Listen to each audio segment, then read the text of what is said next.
স্বামী স্ত্রীতে যদি মহব্বত না থাকে বাড়ি জাহান্নাম হয়। কি হয় বুঝেন না? যেই বাড়িতে স্বামী স্ত্রীতে মহব্বত নাই, আপনার বাড়িতে আপনি 1000 কোটি টাকার মালিক হন, গুলশানে আর বনানীতে বাড়ি থাকুক 40টা, কিন্তু স্ত্রীর সাথে মহব্বত নাই, আপনার বাড়ি আপনার জীবন জাহান্নামের জীবন। ওদের দেশে তাই, স্বামী তার স্ত্রীকে বিশ্বাস করে না, স্ত্রী তার স্বামীকে বিশ্বাস করে না। স্ত্রী তার স্বামীরে বলে যে আজকের রাতে আমার বয়ফ্রেন্ড আমার সাথে রাত কাটাবে, তুমি অন্য কোনো ফ্ল্যাটে অথবা রেস্টুরেন্টে গিয়ে থাকো।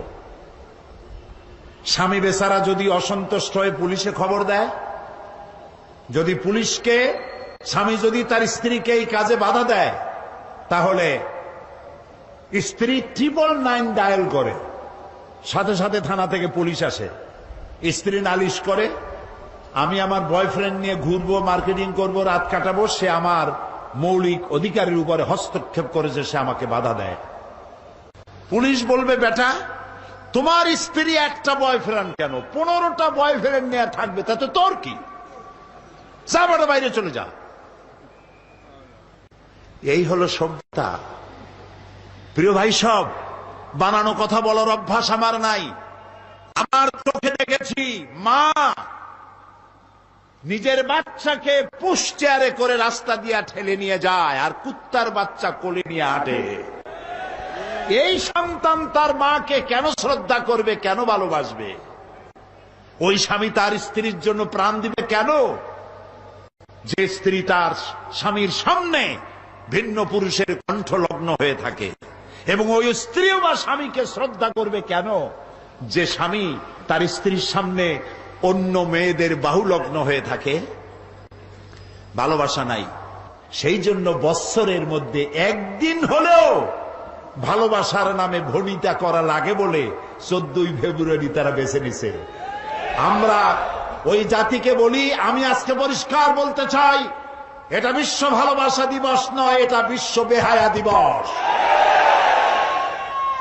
আমার দরকার নাই তোমার ওই ভালোবাসা, কারণ আমার জন্মই হয়েছে ভালোবাসা দিয়া।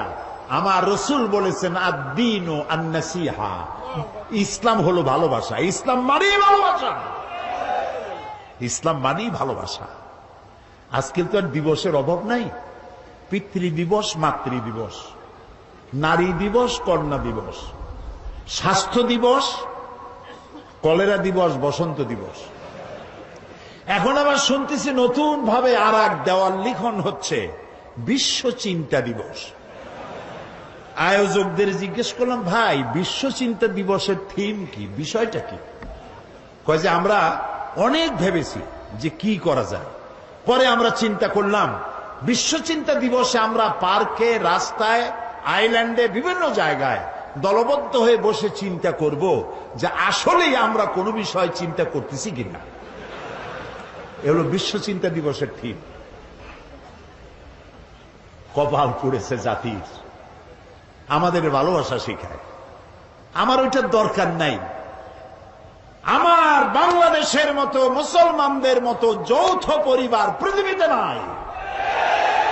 দাদা নিয়া মা, দাদা মা, নানি নানা, ভাই ভাতিজা, বাপ মা একসাথে খাইয়া না খাইয়া এক বাড়িতে আমরা থাকি। আমাদের এই ঐক্যবদ্ধ ফ্যামিলি কেন? আমরা শান্তিতে আছি কেন? পূজা রোজা একসাথে হয় কেন? এই জ্বালা সহ্য হয় না। আমাদের মতো তোরা জ্বলিস না কেন? এই জন্য, সেই জন্য আজ আমাদের ওরা মারবে, কিন্তু আমরা কথা বলতে পারবো না। वो कत्ल भी करते चर्चा नहीं होता, हम आह भी करते बदनाम हो जाता। ও যদি হত্যাও করে তা নিয়ে কোনো সমালোচনা পর্যালোচনা নাই, কারণ সমস্ত মিডিয়া তাদের হাতের মধ্যে। আর আমাকে যখন কলিজে আঘাত করে, আমি বেদনার্ত হয়ে তীরের আঘাতে জর্জরিত হয়ে যদি আমি আহ বলি, সেটাও আমার বদনাম হয়ে যায়। বেটা তুই মুসলমান না করলি কেন? আও করতে পারবি না। যদি বলবে কি করবো, কই কিও করতে পারবি না। প্রিয় ভাই সব, সুম্মা রাদাদনাহু আসফালা সাফিলিন। দিন আসতেছে, বাদাল উসরি ইউসরা। এই রাত 12 ঘন্টার বেশি থাকবে না। মেঘ আসলে সূর্য ঢেকে যায়। চিরকালের জন্য সূর্য ঢাকা থাকে না, চিরকালের জন্য রাত থাকে না। অমাবস্যার রাতের অন্ধকার কৃষ্ণ ঘন এই রাতের শেষে পূর্ব দিগন্ত আলোকিত হয়ে সূর্য উদ্ভাসিত হয়ে যায়। মেঘে ঢাকা আকাশ, মনে হয় কুয়াশায় আর সূর্য দেখা যাবে না। এরপরে আল্লাহ তাআলা কুয়াশার মেঘের মধ্য থেকে সূর্যের আলো দিয়ে পৃথিবীকে উদ্ভাসিত করে দেন। আজ যে দুরবস্থা হয়েছে মুসলমানদের, এই দুরবস্থা থাকবে না, পরিবর্তন হবেই। ইসলামের সূর্য উদিত হবে, হবে, হবে, ইনশাআল্লাহ হবে।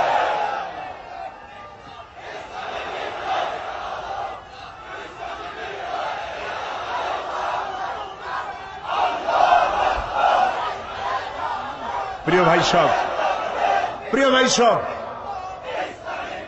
ইন্নাদ-দীন ইনদাল্লাহিল ইসলাম। আলহামদুলিল্লাহ কোন ইসলাম। আমার জন্ম সার্থক, আমাদের সকলের জীবন সার্থক যে ইসলামের মধ্যে পয়দা আল্লাহ করছেন। বলি আমিন। সবাই বলেন আলী আমিন। বলেন আলহামদুলিল্লাহি রাব্বিল আলামিন। সমস্ত প্রশংসা আল্লাহ তাআলা। লাকাল হামদু বিল ঈমান। বলেন লাকাল হামদু বিল ঈমান ওয়া লাকাল হামদু বিল কুরআন ওয়া লাকাল হামদু বিল ইসলাম। ইসলামের জন্য আমাদের জীবন ধন্য হয়ে গেছে। ভুল করেছি আমরা এক জায়গায়, বলবো এক জায়গায় না, 3 জায়গায় ভুল করেছি। কয় জায়গায়? 3 জায়গায়। বুঝতে কষ্ট হচ্ছে না তো? 1 নম্বরে ভুল করেছি, ইসলামকে মনে করেছি একটা ধর্ম। হিন্দু, খ্রিস্টান, বৌদ্ধ, ইহুদি বিভিন্ন ধর্ম যেমন, ইসলামকে ঠিক তেমন একটা ধর্ম মনে করেছি। 1। 2 নম্বরের ভুল করেছি, কোরআন শরীফকে বেদ, বাইবেল, গীতা, ত্রিপিটক, জিন্দাবিস্তা ইত্যাদি ধর্মগ্রন্থের মতো শুধুমাত্র একখানা ধর্মগ্রন্থ মনে করেছি। 3 নম্বরে ভুল করেছি, নবী করিম সাল্লাল্লাহু আলাইহি ওয়াসাল্লামকে শুধুমাত্র একজন ধর্মীয় নেতা মনে করেছি। এই 3টি গ্রেট মিস্টেক, 3টি শ্রেষ্ঠ ভুল, বড় ভুল, যে ভুলের খেসারত গোটা জাতিকে আরো কতকাল দিতে হবে আল্লাহ তাআলা ভালো জানেন। আল্লাহ আমাদের মাফ করুন, আমরা বলি আমিন। প্রিয় ভাই সব, 1 নম্বরে বলে নিতে চাই, ইসলাম হিন্দু, খ্রিস্টান, বৌদ্ধ অন্যান্য ধর্মের মতো শুধুমাত্র একটি ধর্ম নয়। এটি একটি পরিকল্পনা, এটি একটি স্কিম, এটি একটি জীবন বিধান। আর কোরআন, গীতা, বেদ, বাইবেল অন্য কিতাবের মতো নয়। আমি গীতাকে সম্মান করি, আমি রামায়ণকে সম্মান করি, আমি বেদকে সম্মান করি, আমি ইনজিল, ফুরকান, তাওরাত, জাবুর আল্লাহ যা নাজিল করেছেন সেগুলিকেও সম্মান করি। আমরা সমস্ত নবীদেরকে সম্মান করি। লা নুফাররিকু বাইনা আহাদিম মির রুসুলি। কোন নবীর মধ্যে তারতম্য করি না। আমরা ঈসা আলাইহিস সালামকে সম্মান করি, সুবহানাল্লাহ। ঈসা আলাইহিস সালামের মাকে সম্মান করি। কিন্তু তোমরা সম্মান করতে জানলা না। নিজের সম্মান না থাকলে অন্যকে সম্মান করা যায় না। রাসূলুল্লাহর মাথায় বোমার মতো পাগড়ি পরাইয়া আর অর্ধ নগ্ন নারী 2 পাশে বসাইয়া আমার নবীকে বেইজ্জত করতে পারো নাই, বিশ্বের 600 কোটি মানুষকে বেইজ্জত করেছ, পৃথিবীর সভ্যতাকে বেইজ্জত করেছ। আমার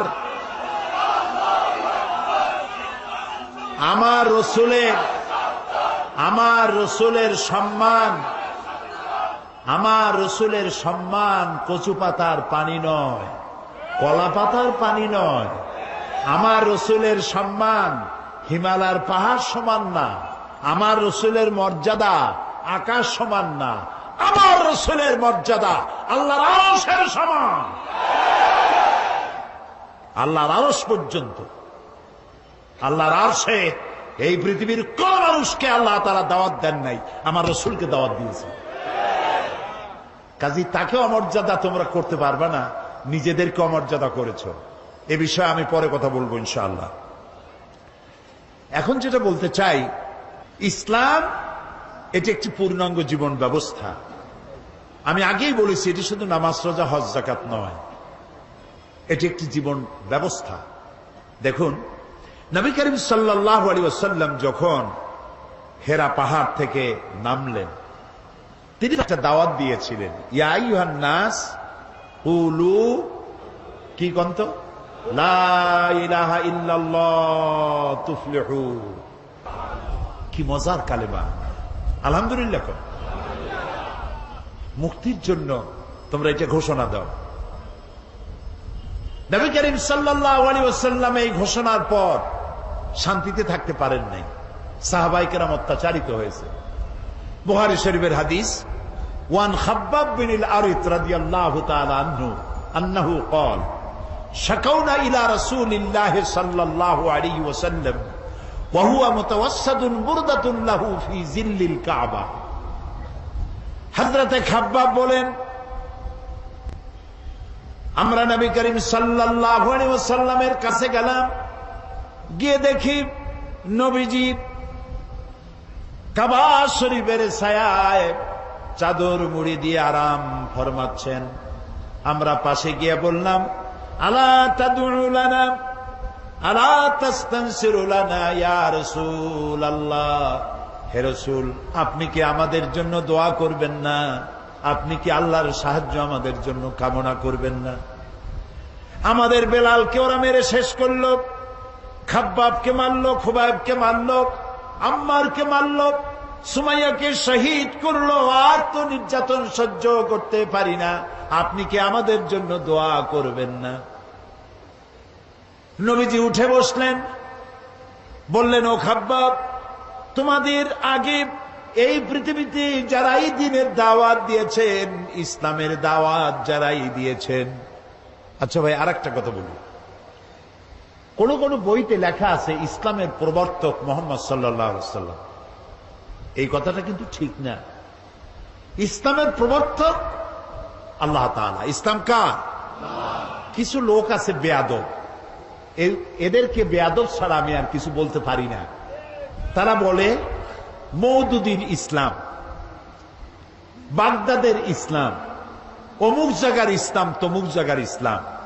এই জাতীয় কথা যারা বলে তারা বেয়াদব। ইসলাম তো মুহাম্মদ রাসূলুল্লাহ সাল্লাল্লাহু আলাইহি ওয়াসাল্লামের নয়। ইসলাম হচ্ছে কার? চিল্লায় বলেন।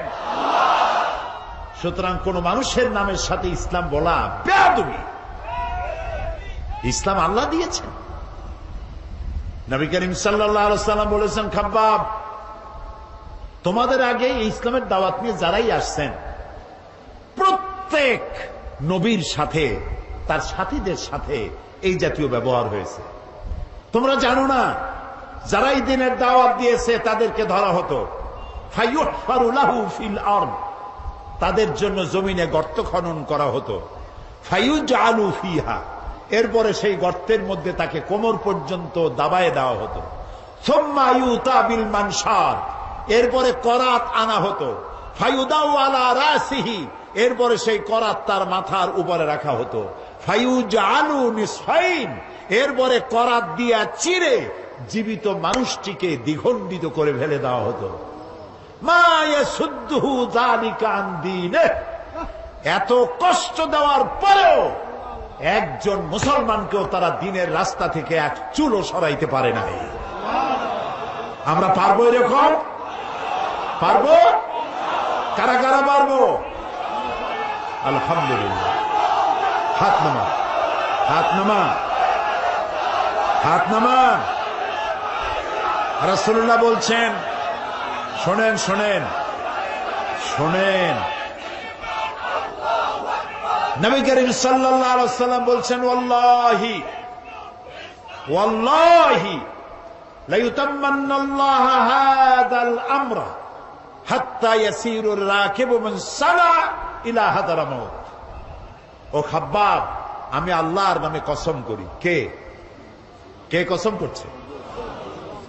হুজুরে করিম সাল্লাল্লাহু আলাইহি ওয়াসাল্লাম আল্লাহর নামে শপথ করছি। সুবহানাল্লাহ। ও খাব্বাব সেদিন বেশি দূরে নয়, যেদিন ইয়েমেনের রাজধানী সানা থেকে শুরু করে হাজার হাজার মাইল দূরে হাজারামত পর্যন্ত সুন্দরী যুবতী মেয়েরা রূপের পশা নিয়ে, সদাগরেরা ব্যবসায়ের মাইল নিয়ে, উট আর ছাগল আর ভেড়া নিয়ে যাতায়াত করবে হাজার হাজার মাইল। লা ইয়াখাফু ইল্লাল্লাহ, আল্লাহ ছাড়া কোনো ভয় তাদের দিলে থাকবে না। চোরের ভয়, ডাকাতের ভয়, ধর্ষণের ভয় থাকবে না। কে বলছেন? কার নামে কসম করে? আল্লাহর নামে কসম করে বলছেন। তারপরে রাসূলুল্লাহ বলছেন আবিল যিবু আলা গানামি, তবে হ্যাঁ এই ভয় থাকতে পারে, সাথে যদি উট ছাগল ভেড়া থাকে তো বাঘের ভয় তো থাকতেই পারে। আল্লাহর কথায়, রসুলের কথায় কোনো ফাঁক থাকে না। কথা কি বোঝেন? একজন এক এলাকার এক বক্তা ছিল, ইলেম কালাম কম। উনি মাহফিলে গিয়ে দেখতেন যে আলেম আছে কিনা, তাহলে ওয়াজ শর্ট করতেন। তখন আলেম আছে কিনা তা বুঝবে কি করে? সেই জন্য তিনি বলতেছেন যে ভাই, আজকে আমি একটা পাতার ওয়াজ করব। সেই পাতাটার ফজিলত সাংঘাতিক। পানিতে পড়লে একরকম, ডাঙ্গায় পড়ে একরকম।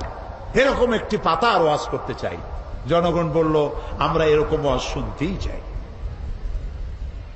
তিনি বললেন, দেখেন, ওই পাতাটা যদি নদীর মধ্যে পড়ে কুমির হয়ে যায়, আর পাতাটা যদি ডাঙ্গায় পড়ে বাঘ হয়ে যায়। মাঝখান থেকে একটা লোক দাঁড়ায় বলছেন, আচ্ছা হুজুর, এই পাতার ফজিলত যখন এরকম, তাহলে যদি এই পাতাটা অর্ধেকটা পড়ে নদীতে, অর্ধেকটা পড়ে ডাঙ্গায়, তখন কি হবে? মৌলভী সাহেব মনে করলেন আলেম তো আছে। ওয়াখির দাওয়ানা আলহামদুলিল্লাহি রাব্বিল আলামিন, আসসালামু আলাইকুম ওয়া রাহমাতুল্লাহ।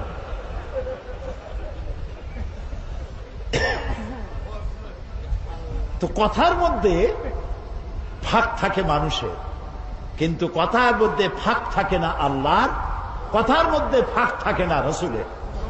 এখানে আল্লাহ তাআলা, রসুল বলছেন লা ইয়াখাফু ইল্লাল্লাহ, আল্লাহ ছাড়া কোনো ভয় থাকবে না।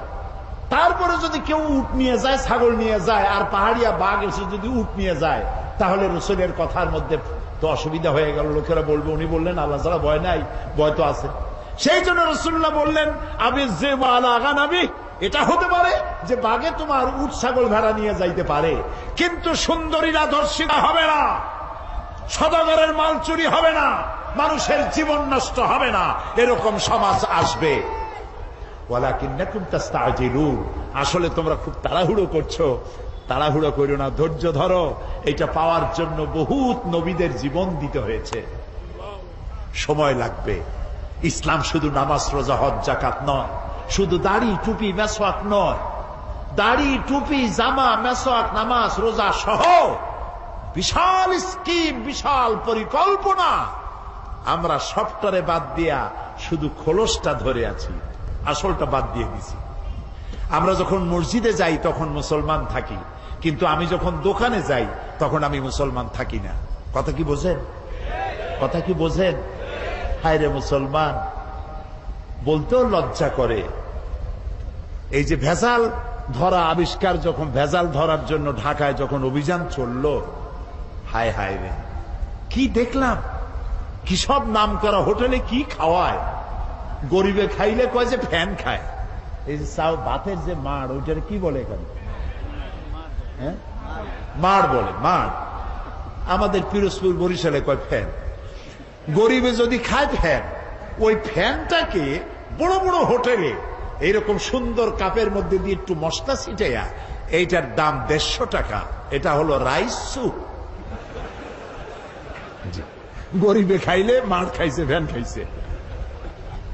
রসগোল্লা, বিরাট বিরাট নাম করা মিষ্টির দোকান, নাম বলবো না।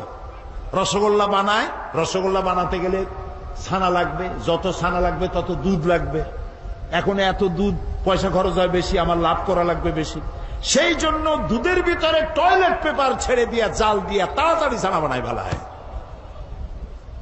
ইন্না লিল্লাহি ওয়া ইন্না ইলাইহি রাজিউন।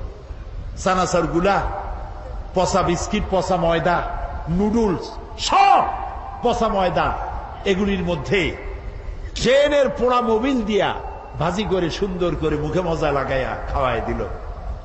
বিজ্ঞানীরা, বাংলাদেশের বিজ্ঞানীরা বলেছেন এই সব খাদ্য গর্ভবতী নারীরা যদি খায় বাংলাদেশ মেধাশূন্য হয়ে যাবে। চিন্তাশীল, মেধাশক্তি সম্পন্ন, ব্রেন শক্তি সম্পন্ন, দেশ চালাবার যোগ্যতা সম্পন্ন আলেম, রাজনীতিবিদ, অর্থনীতিবিদ পয়দা হবে না, দেশ শেষ হয়ে যাবে। অথচ রাসূলুল্লাহ বলেছেন যে ব্যক্তি খাদ্যদ্রব্যে ভেজাল দেয় সে আমার উম্মত নয়, সে আমার দলভুক্ত নয়। তা আমি নামাজ পড়ার সময় মুসলমান, দাড়ি রাখার সময় মুসলমান, টুপি মাথায় দেওয়ার সময় মুসলমান, কিন্তু আমি যখন জমিন চাষ করি তখন লাঙ্গলে মাথা খারাপ হয় না গরুর মাথা খারাপ হয় আল্লাহই জানে, জমিনের আইল ঠেলিয়া একেবারে পুলসিরাত বানায় দেয়। অবশ্য চিটাগং এইরকম কাম করে না।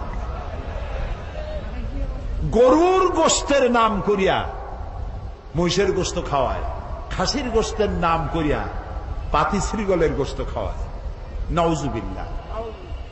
প্রিয় ভাই সব, এটার নাম ইসলাম না। ইসলাম কি সেটাই বলতে চাই।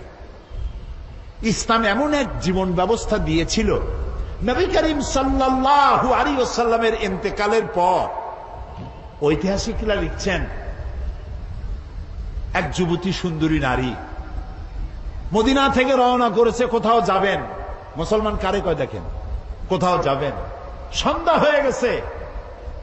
মেয়ে লোকটি ভাবলো এখন যদি আমার আত্মীয় বাড়ি যেতে তো এখন অনেক দেরি, আমি একা একা কেন বেরোলাম। দুঃখে ক্ষোভে নিজের মাথার চুল নিজের ছিঁড়তে ইচ্ছে করছে তার। আহারে, এখন যদি আমি কোনো পরপুরুষের সামনে পড়ি তাহলে তো আমার সারা জীবনের লালিত সতীত্ব ধ্বংস হবে, আমার অলংকার আদি চুরি হবে। ভয়তে চোখ দিয়ে পানি পড়তেছে। আস্তে আস্তে করে গন্তব্যের দিকে আগাচ্ছে। হঠাৎ দেখতে পেল দূরের থেকে একটা যুবক পুরুষ তার দিকেই আসতেছে। মেয়ে লোকটি ভয়তে বসে পড়েছে। সুন্দরী যুবতী নারী বসে বসে ভয়ের চোটে এখনই আমার সব শেষ।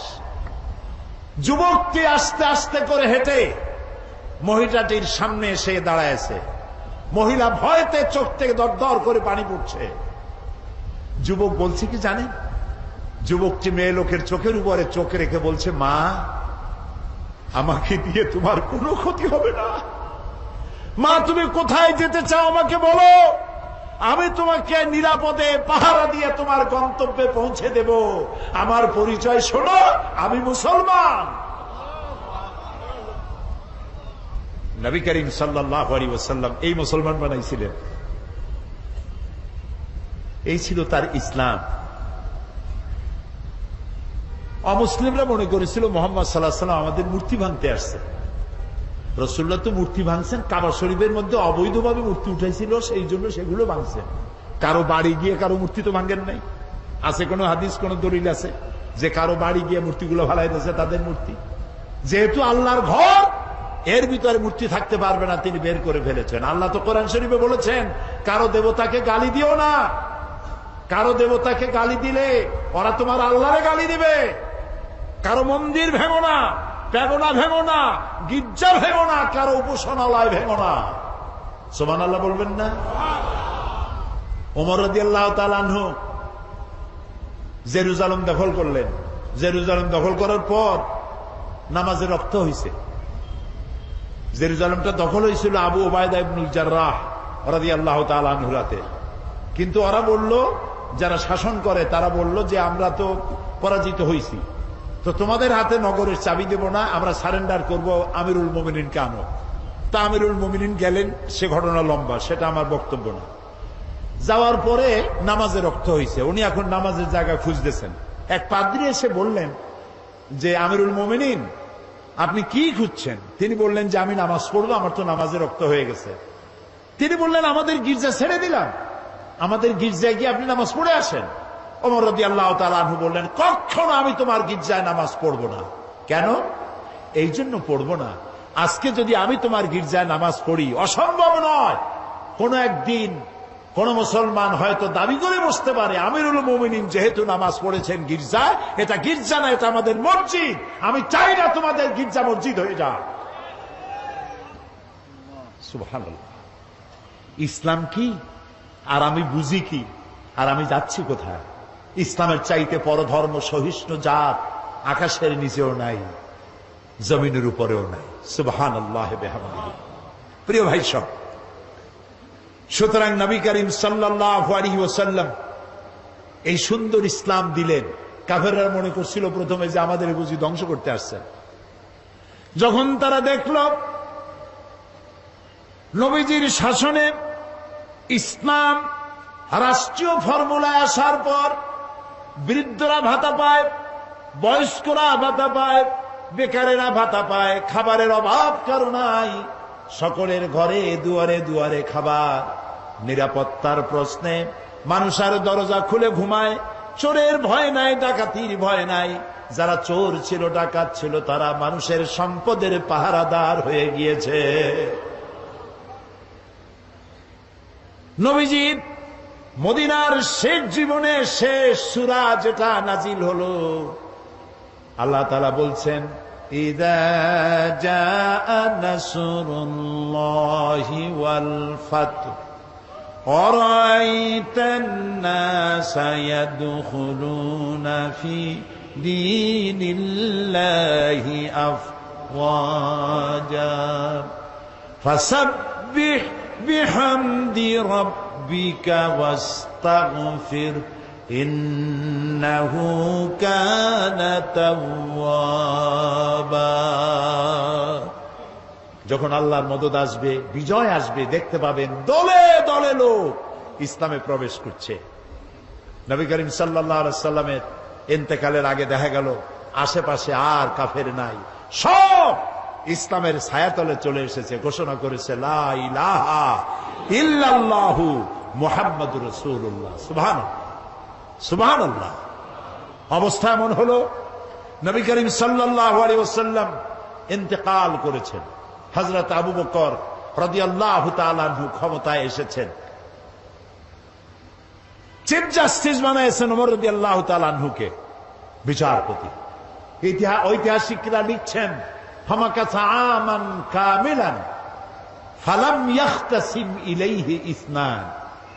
একটা বছর পার হয়ে গেল, হযরত ওমরের আদালতে একটা মামলা আসে নাই, একটা মামলা নাই। সুবহানাল্লাহ কইতে ইচ্ছা করেন? যাই দেখুন তো চট্টগ্রাম আদালতে কত হাজার মামলা পড়ে আছে, সারা বছরে একটা মামলা নাই। হযরত ওমর গিয়া বললেন মা হাজাতা বি ইনদা কওমে মুমিনিনা ইয়া খলিফাতা রাসূলিল্লাহি সাল্লাল্লাহু আলাইহি ওয়াসাল্লাম। হে আল্লাহ রাসূলের খলিফা, এই জাতির জন্য বিচারপতির দরকার কি? আমি এই চাকরিতে আর থাকতে চাই না। তিনি প্রশ্ন করলেন কেন, কেন তুমি বলছো? তিনি বললেন একটা বছর বসে থাকলাম, একটা মামলা নাই, তা আমি ওখানে বসে থাকবো কেন? সিদ্দিকে আকবর রাদিয়াল্লাহু তাআলা আনহু প্রশ্ন করলেন ওমর, এই যে মামলা হইল না এর কারণটা কি? তুমি কোনো চিন্তা করছো? বলেন হ্যাঁ চিন্তা করেছি।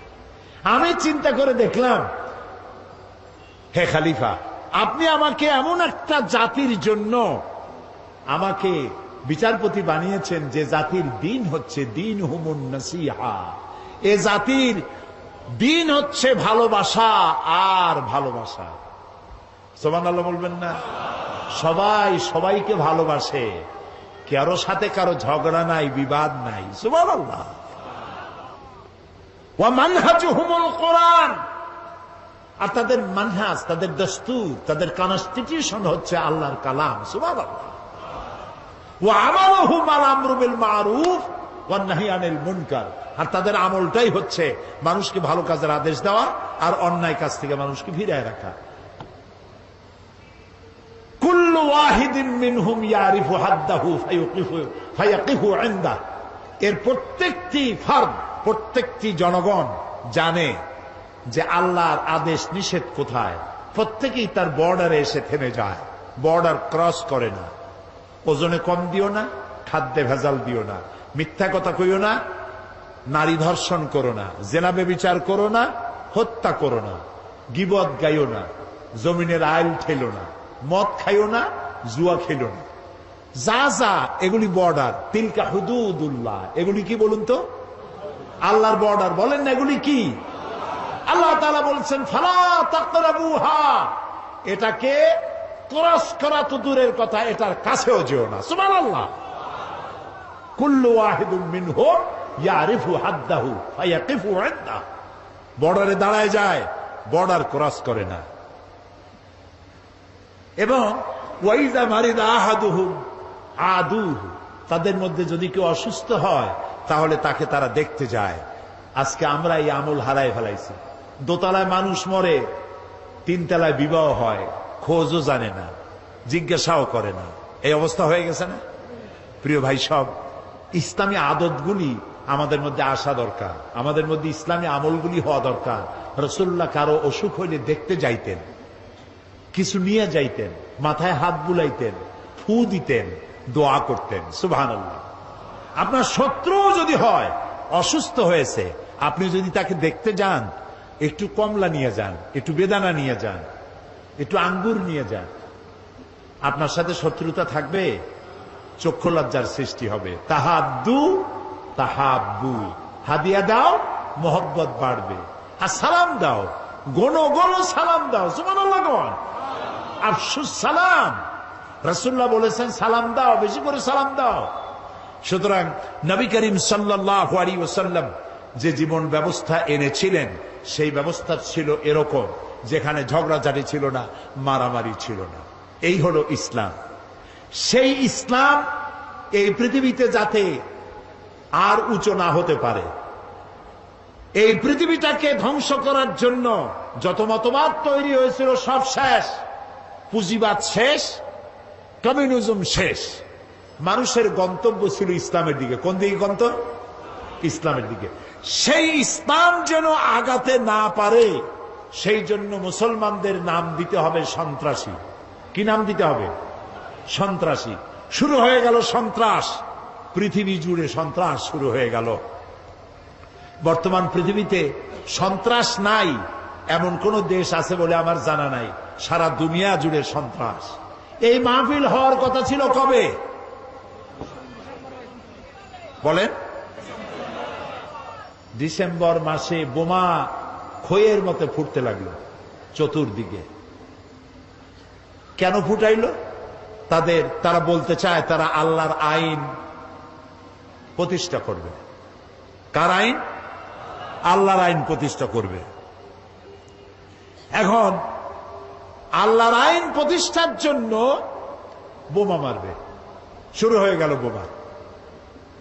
একসাথে বাংলাদেশের কতগুলি 63টা জেলায় বোমা শুরু হলো। আমরা এগুলার নামও শুনি নাই জীবনে।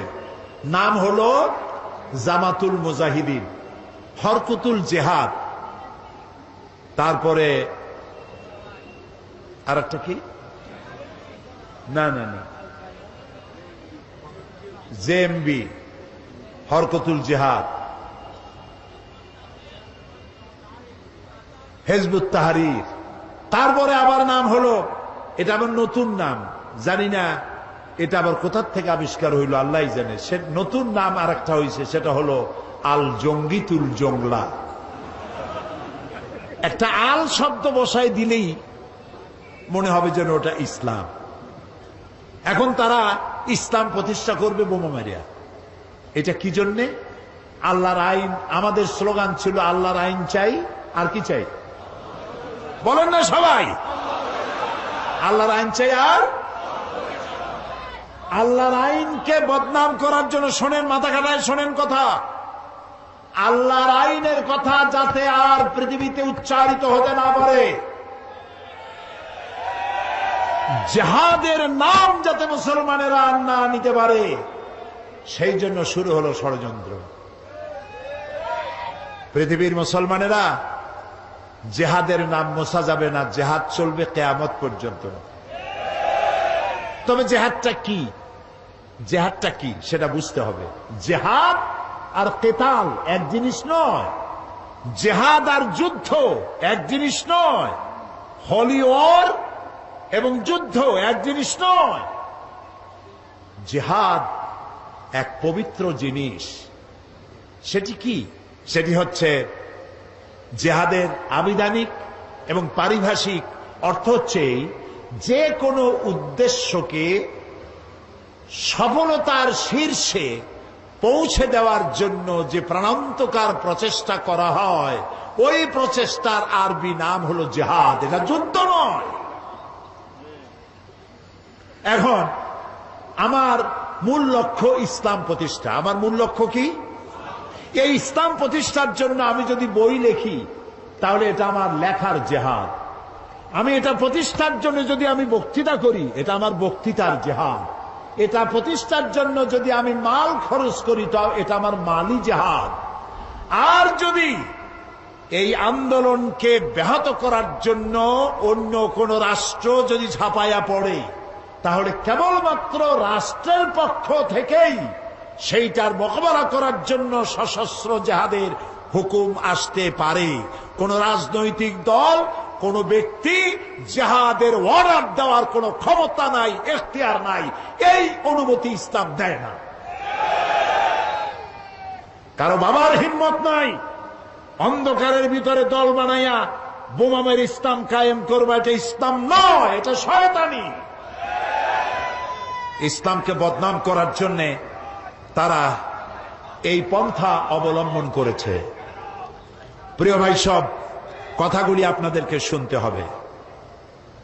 মানব সমাজে নবীদের দাওয়াত কবুল করেছেন, তাদেরকে একেবারেই আইনগুলি একসাথে আল্লাহ দেন নাই।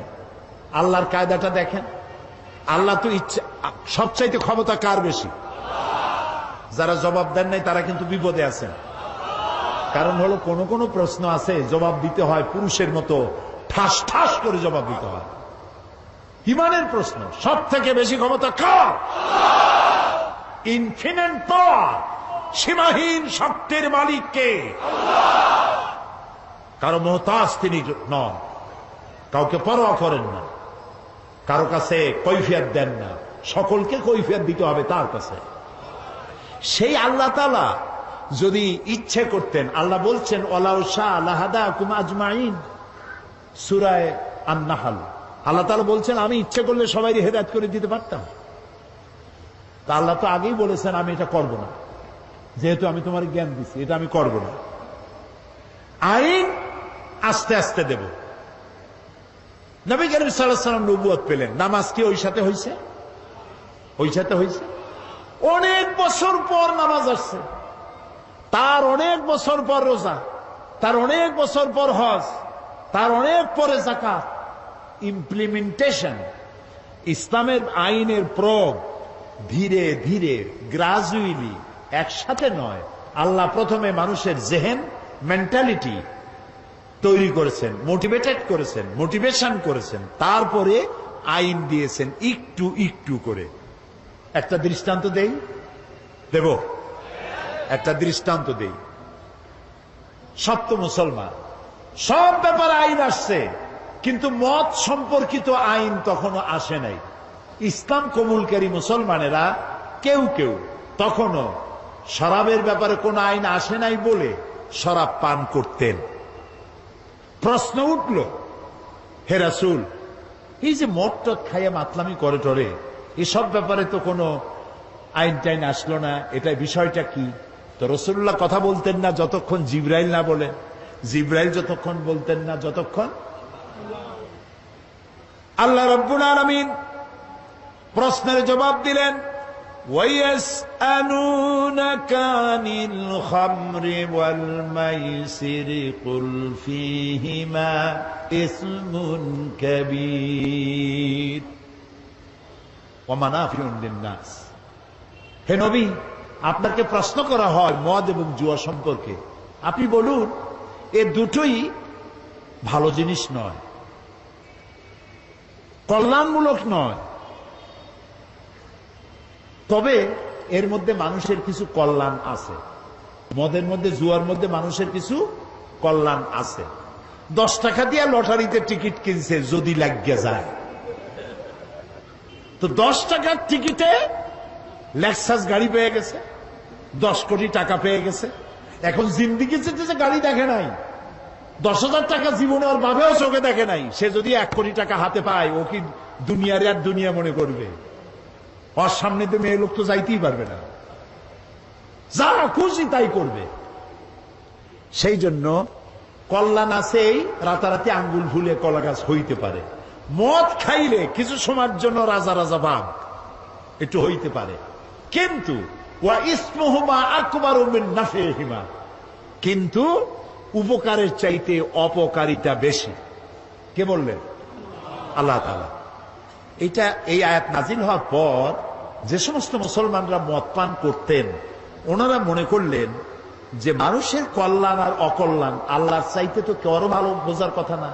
তিনি যখন বলছেন কল্যাণের চাইতে অকল্যাণ বেশি, কাজী এটা পান করব না। 25% শরাবখোর শরাব ছেড়ে দিল। আরেকদিন, এর কিছুকাল পরে একদিন নামাজ পড়তে গেছেন একজন ইমাম, ইমামতি করছেন তিনি, যিনি একটু আগে খাইয়ে আসছে। 17 পারা শুরু করে 23 পারায় গিয়ে ঢুকছে। মাথা তো ঠিক নাই।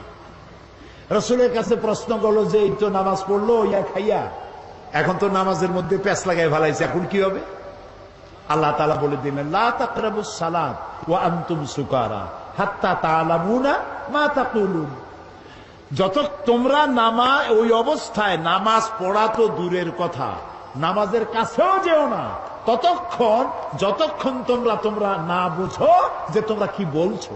মাথার থেকে মদের ক্রিয়া না যাওয়া পর্যন্ত নামাজ পড়া তো দূরের কথা, কাছেও যেও না। বুদ্ধিমান মুসলমানেরা মনে করলেন এত খারাপ এটা খাইয়ে নামাজ পড়া তো দূরের কথা, কাছেও যাওয়া উচিত না, দেখতে এটা খাবো না। আরো 25 ভাগ ছেড়ে দিল। তাও আমরা সুবহানাল্লাহ করবো না। এখন কত হইল? রেশিও কত? 50-50। অর্ধেকে খায়, অর্ধেকে খায় না। আল্লাহর আইনের প্রতি আনুগত্যের রেশিও যখন এই পর্যায়ে আসছে, তখন চূড়ান্ত আয়াত নাজিল হয়ে গেল, ইন্নামাল খামরু ওয়াল মাইসিরু ওয়াল আনসাবু ওয়াল আজলামু রিজসুম মিন আমালিশ শাইতানি ফাজতানিবুহু। মদ, জুয়া, মূর্তি, পাশা, এগুলি সব নিষিদ্ধ ঘোষণা করা হলো। এগুলি সব শয়তান কর্তৃক উদ্ভাবিত নোংরা কাজ। তোমরা ফাজতানিবুহু, এগুলি পরিত্যাগ করো। শয়তান চায় এই কাজগুলির মাধ্যমে তোমাদেরকে আল্লাহর জিকির এবং স্মরণ থেকে বিরত রাখতে। ফাহাল আনতুম মুনতাহুন, তোমরা কি এগুলি জানার পরেও বিরত থাকবে না? তখন তো মাইক নাই, রেডিও নাই, টেলিভিশনও নাই, মোবাইলও নাই। রাসূলুল্লাহ বললেন, এই আয়াতগুলি রাস্তায় রাস্তায় তেলাওয়াত করো, যাও। কয়েকজন সাহাবী নামাই দিলেন। সাহাবীরা রাস্তায় রাস্তায় আয়াত চিল্লায় পড়তেছেন। শরাব খানার ভিতরে যেসব মুসলমান শরাব খাচ্ছিলেন, কোরআনের আয়াত শুনতে পেলেন, হাতে গ্লাস ছিল, মদের ছুঁড়ে ফেলে দিলেন। মুখে নিয়েছিলেন, কুলি করলেন। যিনি গিলেছিলেন, গলায় আঙ্গুল দিয়ে বমি করে ফেলে দিলেন। মদের দোকানদার লাঠি মেরে তার মদের পাত্র ভেঙে চুরমার করে দিল। এর নাম মুসলমান, এর নাম ইসলাম, এর নাম ইসলাম। ঠাইসা দুনিয়া, লা ইকরাহা ফিদ্দীন, দিনের মধ্যে কোনো বাড়াবাড়ি নাই। আমাদের ধর্মনিরপেক্ষ ভাইরা, ওনারা লা ইকরাহা ফিদ্দীন নিছেন ওনাদের ধর্মনিরপেক্ষের দলিল হিসাবে। না বুঝলে যা হয়। একজন মুরব্বী ওই দলের, নাম নেব না, বুঝে নিয়েন, বেঁচে নাই তিনি, মুখে দাড়ি টাড়ি ছিল। আমি একদম বললাম, বড় ভাই, এই ধর্মনিরপেক্ষ না থাকলে কি হয়? এইটারে বাদ দিলে আমরা তো কাছাকাছি হইতে পারি। আপনি আমার পাকা ধানে মই দেন নাই, আমিও আপনার হালের গরু পিটায় মারি নেই। আপনাদের সাথে আমাদের কোনো শত্রুতা নাই। এটা করেন কেন? এটা বাদ দিতে পারেন না? কয় কোন কি? আল্লাহ নিজেই তো ধর্মনিরপেক্ষ। আমরা আস্তাগফিরুল্লাহ, কয় কি? আল্লাহর চাইতে ধর্মের পক্ষে কেউ আছে? এই তো কেবল আমি তো শুরুই করছি, ইন্নাদ-দীনা ইনদাল্লাহিল ইসলাম। আল্লাহ তো বলছেন আমার কাছে পছন্দ কেবলমাত্র ইসলাম। জোরে কোন কি? চিল্লায় বলো। আমার কাছে পছন্দনীয় কেবলমাত্র ইসলাম। তা আল্লাহ তো সব থেকে ধর্মের পক্ষে, আর আপনি কোন কি? কয় যে ওই যে আছে লাকুম দীনুকুম ওয়ালিয়া দীন, ওটাও তো ধর্মের পক্ষে। লাকুম দীনুকুম ওলিয়া দিন, তোমার জন্য তোমার ধর্ম, আমার জন্য আমার ধর্ম। তার মানে কি? তার মানে হলো তুমি তোমার ধর্মের পক্ষে থাকো, আমি আমার ধর্মের পক্ষে থাকি। সুবহানাল্লাহ গণ। প্রিয় ভাই সব, ইসলাম এসেছে এইভাবে, মার দাঙ্গা করে আসে নাই। দেখেন না রসুলের, আমি কি বলবো, আমি তো বলে শেষ করতে পারবো না। নবী করিম সাল্লাল্লাহু আলাইহি ওয়াসাল্লাম তখনও পর্দার আয়াত নাজিল হয় নাই, সাহাবীরাও বসা, মেয়ে লোকও বসা পাশাপাশি। এক যুবক মহিলা, এক যুবক পুরুষ, একটা সুন্দরী যুবতী, চেহারা ভালো লাগছে, তার দিকে এরকম তাকায় আছে। রাসূলুল্লাহ কিচ্ছু বললেন না, শুধু হাত দিয়ে মাথাটা ধরিয়া যুবকের আরেক দিকে ঘুরাই দিলেন, মুখ দিয়ে কিচ্ছু বললেন না। যুবক মেসেজ পেয়ে গেছে না? এটার নাম ইসলাম। মারামারি নয়, কলজায় কষ্ট দেওয়া নয়, বোমা মারা নয়, ঠ্যাঙ্গা মারা নয়। আল্লাহ তাআলা বলছেন, ফাবিমা রাহমাতিন মিনাল্লাহি লিনতা লাহুম ওয়ালাউ কুনতা ফাজ্জাল গালিযাল কলব লাম ফাদ্দু মিন হাওলিক। হে রাসূল, আপনার প্রতি আল্লাহর দয়া হলো এই, আপনার কলজাটারে আল্লাহ একদম নরম বানাই দিয়েছে। যেই কাছে আসে সিমেন্টের মতো লাগিয়ে যায়। যদি আপনার মেজাজ খারাপ হইতো, কলজাটা যদি শক্ত হইতো, কেউ কাছে আসতো না, সব দূরে সরে যেত। ইসলাম আসছে ভালোবাসা দিয়ে। সুবহানাল্লাহ। আপনারা বলতে পারেন, তাহলে যুদ্ধ হইল কেন? বদর, ওহদ, হুনাইন, ইয়ারমুক, তাবুক, খন্দক হইল কেন? প্রত্যেকটি যুদ্ধ ছিল ডিফেন্সিভ, আত্মরক্ষামূলক। রাসূলুল্লাহ নিজে যুদ্ধ শুরু করেছেন, এরকম একটি যুদ্ধের প্রমাণ কেউ দেখাতে পারবেন না। রাতের বেলায় কোন সাহাবীদের পাঠায় দেন নাই, এই গোত্রের লোকের আমার উপর ঈমান আনে না, আমার জ্বালাইছে, যাও আগুন জ্বালাইয়া পোড়ায় দাও। আছে এমন? সব থেকে রসুলকে কে জ্বালাইছে বেশি? আব্দুল্লাহ বিন উবাই। এই আব্দুল্লাহ বিন উবাই রসুল্লাহকে এত জ্বালাইলো, মরার সময় ছেলে পাঠাই দিল, রসুল্লাহকে বলো আমার এই জন্য, আমি যা করছি আমার তো দোজক ছাড়া উপায় নেই। তো রসুল্লাহর একটা জামা যদি আমারে দিতেন, আর তিনি যদি আমার জানাজাটা পড়তেন। নবী করিম সাল্লাল্লাহু আলাইহি ওয়াসাল্লাম জামা দিয়ে দিলেন, জানাজা পড়তে রওনা হইছেন। হযরত ওমর রাদিয়াল্লাহু তাআলা আনহু বলছেন, ইয়া রাসূলুল্লাহ, ওর জানাজা পড়বেন আপনি? এত কষ্ট দিল আপনাকে, ইসলামকে এত জ্বালাইলো, তার জানাজা পড়বেন আপনি? আল্লাহ তাআলা আয়াত নাযিল করলেন, এদেরকে আমি ক্ষমা করব না। রাসূলুল্লাহ বললেন, আমি 70 বার মাফ চাইবো। আল্লাহ বললেন, 100 বারও যদি ক্ষমা চাওয়া হয় মাফ করা হবে না। আপনি যদি ক্ষমা চান অথবা ক্ষমা নাই চান, আমি তাকে ক্ষমা তো করবই না, আর কোনদিন এদের কবরের কাছে আপনি দাঁড়াবেন না। প্রিয় ভাই সব, মারদাঙ্গা করে ইসলাম আসে নাই। ইসলাম এসেছে পরিপূর্ণ মহব্বতের মধ্য দিয়ে, ভালোবাসার মধ্য দিয়ে ইসলাম পৃথিবীতে এসেছে। সুতরাং যারা বোমা মারতেছে, ওরা ইসলাম বোঝে নাই। ইসলাম মানেই তো শান্তি। ইসলাম মানে কি গন্ত? শান্তি। আসলাম তু, সারেন্ডার করলাম। আল্লাহ বললেন ইব্রাহিম আলাইহিস সালাম রে, আসলিম, সারেন্ডার করো। ইব্রাহিম আলাইহিস সালাম বললেন কি? আসলাম তু। আল্লাহ তাআলা বলেন, ইব্রাহিম আসলিম। ইব্রাহিম আলাইহিস সালাম বললেন, আসলামতু লিরাব্বিল আলামিন। সারেন্ডার হয়ে গেলাম, আত্মসমর্পিত হয়ে গেলাম। ইসলাম মানে শান্তি। আর আত্মসমর্পণ করে যারা, তারা হলো মুসলমান। আর আল্লাহর 99টি নামের মধ্যে একটি নাম হলো সালাম। সালাম মানে শান্তি। আমাদের সাথে একজনের আরেকজন যখন দেখা হয়, আমরা কি বলি? আসসালামু আলাইকুম। আর আপনি কি করবেন শুনলে? ওয়ালাইকুম আসসালাম। ভুলবেন না, কিন্তু ভুলবেন না। সালাম দিবেন গণ গণ। যার সাথে যার দেখা হয়, আসসালামু আলাইকুম। একটু পরে আবার দেখা হইলো, আসসালামু আলাইকুম। বাড়ি যায় বউরে দেবেন সালাম। বাড়ি যায় বউরে কি দিবেন? এই সালাম কিন্তু অনেকে দেয় না, মনে করে বউরে দেব সালাম, তাহলে আমার ইজ্জত থাকবে। রাসূলুল্লাহ দিতেন। ঘরের মধ্যে গিয়ে আপনি বলছেন আসসালামু আলাইকুম, তার অর্থ কি আপনি আপনার ঘরের মধ্যে আল্লাহর রহমত দিয়ে প্রবেশ করতেছেন। তবে আজকে স্ত্রী না বুঝে ফট করে সালাম দিয়েন না। হয়তো স্ত্রী ভয় পেয়ে যাবে যে কোনোদিন সালাম দেয় না, আজ যখন সালাম দিয়েছে খবর আছে। এই জন্য বুঝাই নিবেন, সালাম দেওয়া সুন্নত। সালাম দেওয়া কি সুন্নত। তাহলে আমরা পরস্পর দেখা হইলে সালাম দেই। নামাজ পড়ে শেষে কি বলি? আসসালামু আলাইকুম ওয়া রাহমাতুল্লাহ। জীবনের শেষ নামাজ কোনটা? জানাজা। সেই জানাজায় আমরা কি বলি? শেষে গিয়ে আসসালামু আলাইকুম রহমতুল্লাহ। তারপরে মৃত্যুর পরবর্তী জীবনে যেখানে যাব, শেষ গন্তব্য যেটা আশা করি, সেটাও দারুস সালাম, ওয়াদখিলনাল জান্নাতা দারাকা দারুস সালাম। তো ইসলামের সব জায়গায় শান্তি। এই শান্তিপূর্ণ ইসলামে যারা বোমা মারে তারা ইসলামের শক্তি নয়, তারা ইসলামের দুশমন। আল্লাহ তাআলা বলেছেন, ওয়ালা তাসতাউ ফিল আরদি মুফসিদিন, তোমরা জমিনের উপরে সন্ত্রাসীদের কাতারভুক্ত হও না।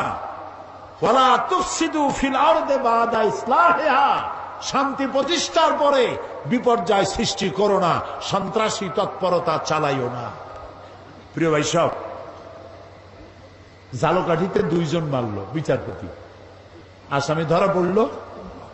পুলিশে জিজ্ঞেস করছে, মাল্লা কেন? কয়ে মারবো না, ও তো আল্লাহর আইন কায়েম করে না। তুমি কি চাও? আমি আল্লাহর আইন কায়েম করতে চাই। আচ্ছা ভাই, আপনি বলেন, বিচারপতিরা কি আইন তৈরি করে? বিচারপতি তো আইন ইমপ্লিমেন্টেশন করে, প্রয়োগ করে মাত্র। সেই বিচারপতি মেরে ফেললো, পুলিশ মেরে ফেললো। পুলিশে জিজ্ঞেস করছে, আচ্ছা তুমি যদি এখন মরো তাহলে কি হবে? আমি বেহেশতে চলে যাবো, আমি তো শহীদ হব। আরে উল্লুক, তুমি শহীদ হবা? তুমি তো খুন করে আসছো মানুষ। এই যে চট্টগ্রাম আদালত পাড়ায় বোমা বিস্ফোরিত হলো, কথা কন না কেন? হয় নাই? আহারে, আমি টেলিভিশনে দেখলাম,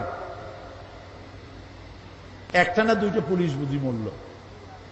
পুলিশটা মরার পর তার হাত পাও, তার গোশত গাছে গিয়ে উঠছে। এই পুলিশটা কি অপরাধ করেছিল?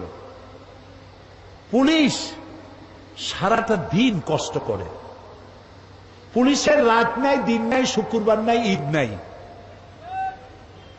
কম বেতনে এত কঠোর পরিশ্রম অন্য বাহিনীরা করে না যা পুলিশে করে।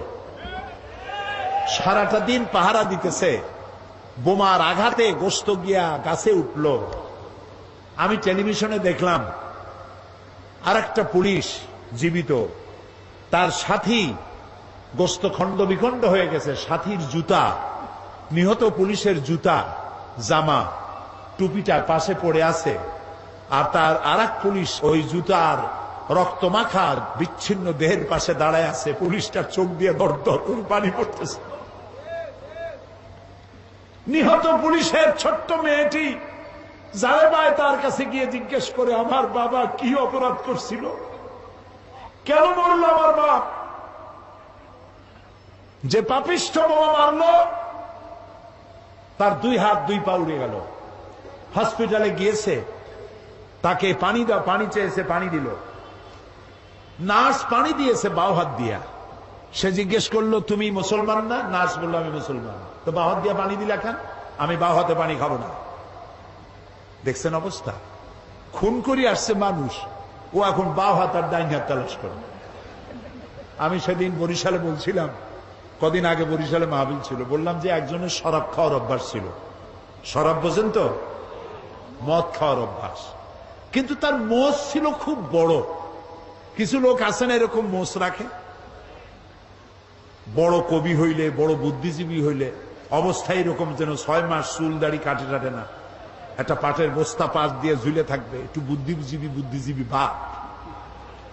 মোষ এত বেশি যে 5 ব্যাটারি টস মারলেও বোঝা যাবে না যে লোকটা হাসে না কান্দে।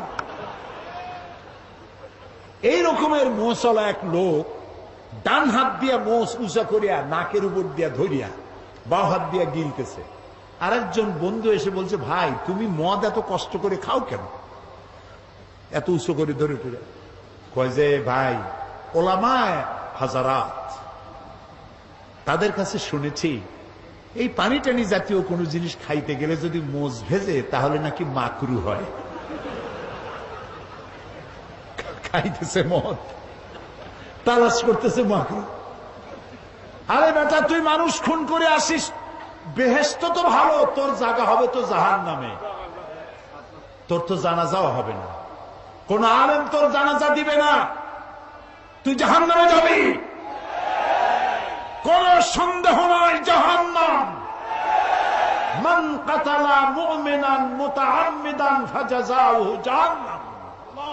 আমার আল্লাহ তাআলা বলেছেন, জেনে শুনে কোন মানুষকে মুমিনকে হত্যা করলে যাবি জাহান্নামে, কিয়ামত পর্যন্ত আল্লাহর লানত হবে, আর চিরকাল জাহান্নামে যাবি, কোনদিন আল্লাহর জান্নাতে যাইতে পারবি না। তবে কাফন আর গোসল করতে হবে, দিতে হবে। জানাজা পড়বে সলিমুদ্দি কসিমুদ্দিরা, কোন আলেম জানাজা পড়াবে না, কোন জামাত হবে না। ৩-৪ জন মানুষে কোন রকম জানাজা পড়ে মাটির মধ্যে ধুয়ে আসবে, শয়তান।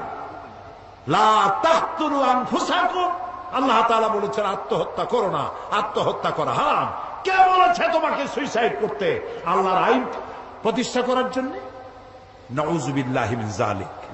আমরা বলি নাউযু বিল্লাহি মিন যালিক, আল্লাহ নিষেধ করেছেন। সুতরাং এইভাবে যারা আজকে, আমাদের দেশে তো ব্রিটিশ আমলেও ইসলাম ছিল না, তাই না হুজুর? ব্রিটিশ আমলে দেশে আল্লাহর আইন ছিল? কথা কন না কেন? আচ্ছা, পাকিস্তান আমলে তখনও কি ইসলাম ছিল? ওরা তো বলছিল ইসলামের আইন কানুন পাশ করবো, সেই জন্য পাকিস্তান বানাইলাম। ওরা কি ইসলামী আইন দিছিল? পাকিস্তান চলে গেল, তারপরেও কি ইসলামী আইন আমাদের দেশে আছে? নাই। তো ব্রিটিশ আমলে ছিল না, পাকিস্তান আমলে ছিল না, এখনো নাই। এই সরকারের 4 বছর যাইতে না যাইতে আল্লাহর আইন প্রতিষ্ঠার এই জজবা উঠলো কেন? তোমরা কারা? তোমাদের তো আমরা চিনি না। এই যে জেএমবি, মূল 2 শয়তান এখনো ধরা পড়ে নাই। আল্লাহর কাছে কোরআন সামনে রেখে দোয়া করি, আল্লাহ এই মূল 2 শয়তান এবং এদেরকে যারা বুদ্ধি দিয়েছে, এদেরকে যারা টাকা দিয়েছে, এদেরকে যারা পরামর্শ দিয়েছে, গোটা জাতির সামনে এদেরকে উলঙ্গ করে দাও।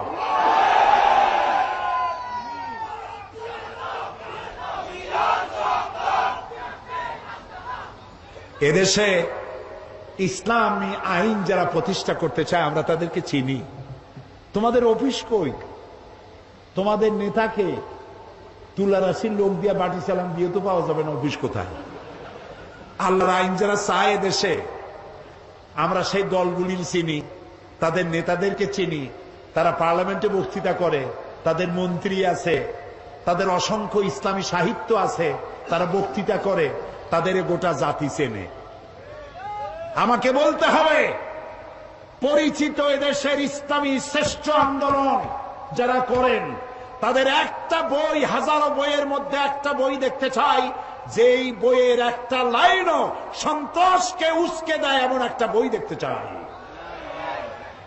যারা বক্তব্য রাখেন এই আন্দোলনের নেতারা, তাদের বক্তৃতার একটি শব্দ দিয়ে সন্ত্রাসকে উস্কে দিয়েছে এরকম একটা বক্তৃতা শুনতে চাই।